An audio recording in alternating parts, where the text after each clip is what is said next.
আসসালামু আলাইকুম। আবার আপনাদের মাঝে ভিডিও নিয়ে চলে আসলাম। আজকে বানাবো ভাপা পিঠা। এই যে পানি গরম করতে দিয়েছি, এই যে আটা নিয়ে নিয়েছি, গুড় আর নারকেল। কীভাবে বানাই চলেন দেখাই আপনাদেরকে।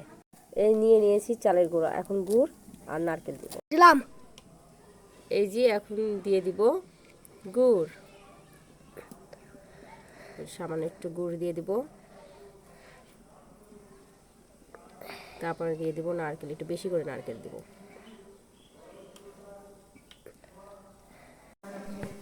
এই যে এখন আটা দিয়ে ফোল্ড করে দিব, এই যে এভাবে আটা দিয়ে ফোল্ড করে দিব।